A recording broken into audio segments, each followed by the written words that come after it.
Do you think it's possible to do something like firing 75% of people in government when things are going relatively well? Yes. In fact, I think it's necessary and essential.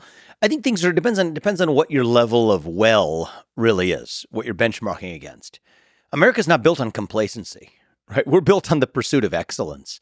And are we still the greatest nation on planet Earth? I believe we are. I agree with you on that. But are we great as we could possibly be, or even as we have been in the past, measured against our own standards of excellence? No, we're not. I think the nation is in a trajectory of decline. That doesn't mean it's the end of the empire yet. But we are a nation in decline right now. I don't think we have to be.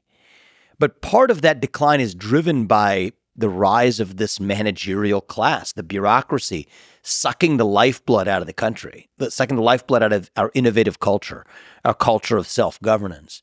So is it possible? Yeah, it's really possible. I mean, I'll tell you one easy way to do it. This is I'm being a little bit glib here, but I think it's not crazy, at least as a thought experiment. Get in there on day one, say that anybody in the federal bureaucracy who is not elected representatives obviously are elected by the people, but of the people who are not elected, if your social security number ends in an odd number, you're out. If it ends in an even number, you're in. There's a 50% cut right there. Of those who remain, if your social security number starts in an even number, you're in. And if it starts with an odd number, you're out. Boom. That's a 75% reduction, done literally stochastically. Okay. One of the virtues of that, it's a thought experiment, not a policy prescription.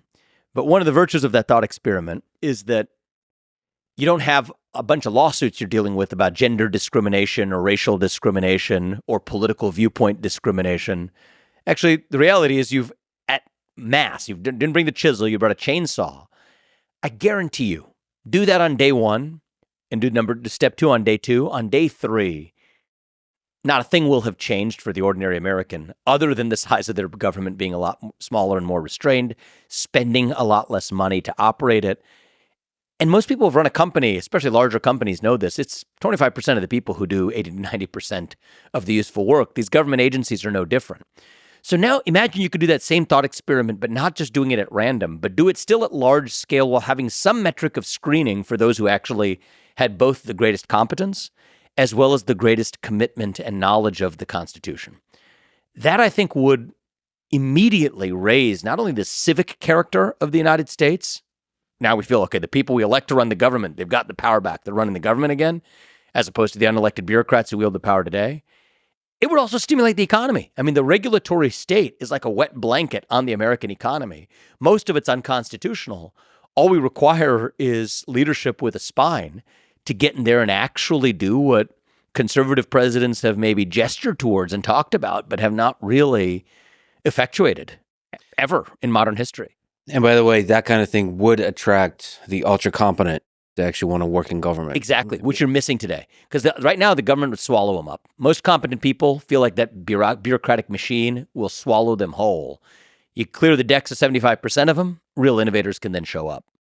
Yeah, there's kind of this cynical view of capitalism where people think that the only reason you do anything is to earn more money.